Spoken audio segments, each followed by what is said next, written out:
चलिए शुरू करते हैं। +2 economics part B, Indian economic development. इसके अंदर टू कंसेप्ट हैं, डेवलपमेंट एक्सपीरियंसेस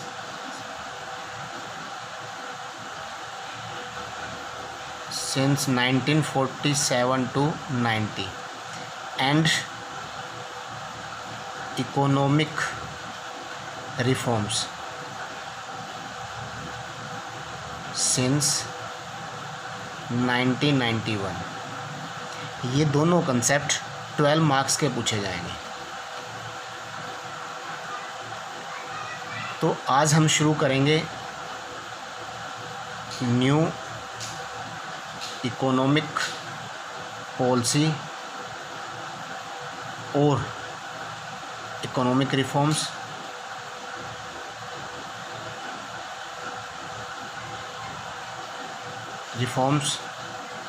सिंस 1991। चलिए शुरू करते हैं न्यू इकोनॉमिक पॉलिसी या इकोनॉमिक रिफॉर्म्स। तो फर्स्ट क्वेश्चन है कि what is the meaning of new economic policy और economic reforms. Economic reforms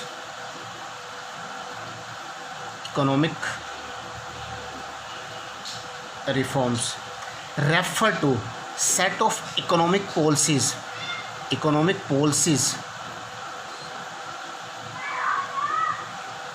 directed to accelerate the pace of growth and development। यानी pace of growth and development इसके अंदर शुरू किया जाएगा। In 1991, Government of India announced a new industrial policy introducing economic reforms। Economic reforms के लिए introduce किया गया न्यू इंडस्ट्रियल पॉलिसीज़ को, और it involves liberate the industry from the chain of licensing system.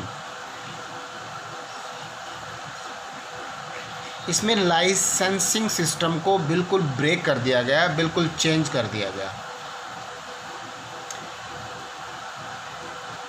Next इसमें आएगा 3 चीज़ें जो हम मोस्ट इम्पोर्टेंट कंसेप्ट है इसका, न्यू इकोनॉमिक पॉलिसी का और इकोनॉमिक रिफॉर्म्स का। फर्स्ट है लिबरलाइजेशन,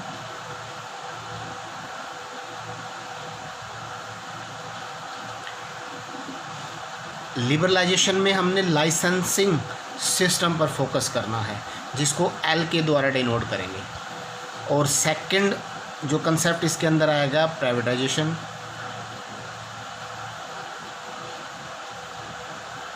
प्राइवेटाइजेशन यानी कि पब्लिक सेक्टर को कम करना, डिक्रीज द पब्लिक सेक्टर, जिसको हम पी के द्वारा डिनोट करेंगे। और थर्ड ग्लोबलाइजेशन।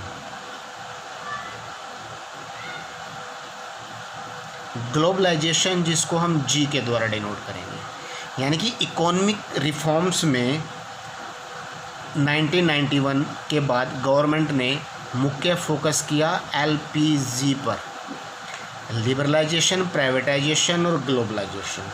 इनको डिटेल में स्टडी करते हैं, लेकिन इसको पढ़ने से पहले कहीं ना कहीं हमें देखना पड़ेगा कि जो न्यू इंडस्ट्रियल पॉलिसी थी, न्यू इंडस्ट्रियल पॉलिसी या न्यू इकोनॉमिक पॉलिसी थी, उसके ऑब्जेक्टिव क्या थे। सबसे first objective rapid growth.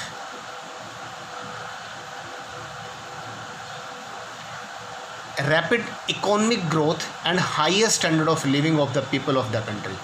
Government चाहती थी कि हमारी जो आर्थिक विकास है उसकी गति तेज़ हो और लोगों का रहन सहन, जीवन जीने का तरीका, रहन सहन बढ़े। सेकंड इसके अंदर आएगा सेल्फ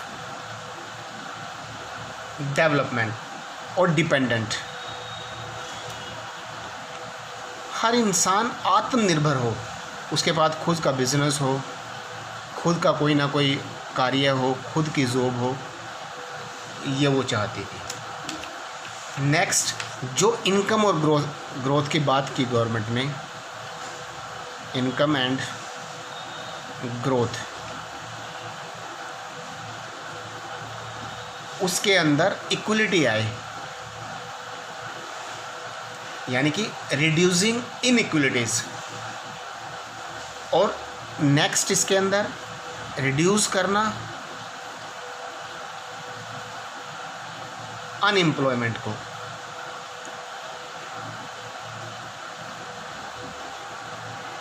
बेरोज़गारी को ख़त्म करना भी इसका मुख्य उद्देश्य रहा है। न्यू इंडस्ट्रियल पॉलिसी का गवर्नमेंट ने जो 1991 में लॉन्च की है। अब इसने किस चीज़, इसकी मुख्य जो फीचर्स थी वो क्या थी? सबसे पहले डी लाइसेंसिंग करना।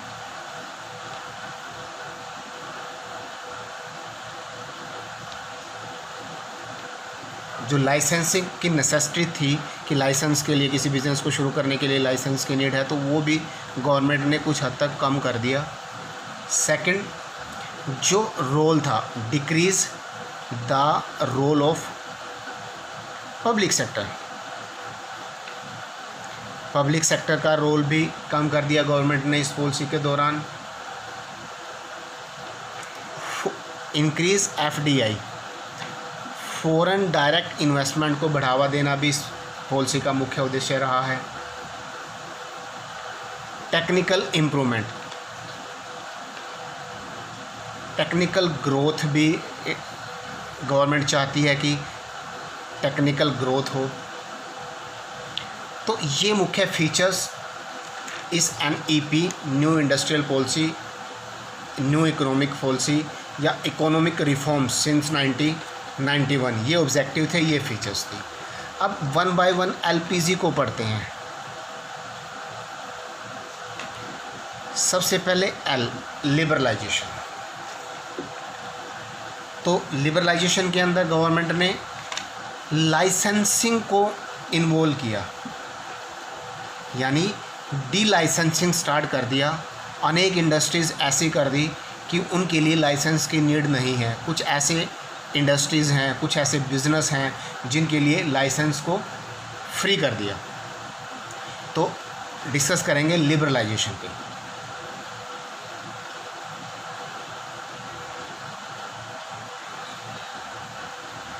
लिबरलाइजेशन, जिसको L के द्वारा डिनोट करते हैं, तो liberalisation means free the industrial business and industry from all unnecessary government control. जो गवर्नमेंट कंट्रोल था अननेसेसरी, उसको भी बंद कर दिया गया। कुछ रिस्ट्रिक्शंस होती थी गवर्नमेंट की बिजनेस को लेके, वो कम कर दिया। लाइसेंसिंग रिक्वायरमेंट को कम कर दिया, यानी कि फ्रीडम पर फोकस किया गया। बिजनेस के लिए एक प्रकार की फ्रीडम पर फोकस किया गया। स्केल ऑफ बिजनेस एक्टिविटीज़, जो भी बिजनेस एक्टिविटीज़ थी उस पर रिस्ट्रिक्शंस को ना के बराबर कर दिया गया। जो भी रिस्ट्रिक्शंस थी उनको रिमूव कर दिया गया। रिमूव द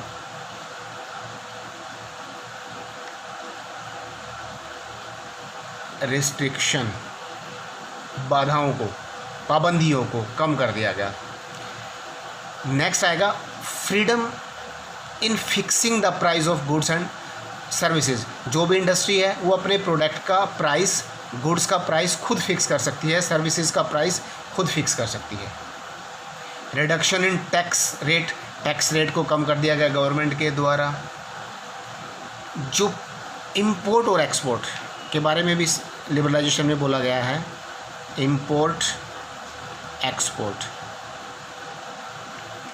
इंपोर्ट और एक्सपोर्ट को भी की जो प्रोसेस थी वो बिल्कुल सिंपल कर दी गई है। एक साधारण इंडस्ट्रियलिस्ट भी अपना इंपोर्ट एक्सपोर्ट के बिज़नेस को बढ़ा सकता है। लिबरलाइजेशन में ये किया गया है। इसके अलावा जो इम्पोर्टेंट कंसेप्ट है रिलेटेड टू लिबरलाइजेशन,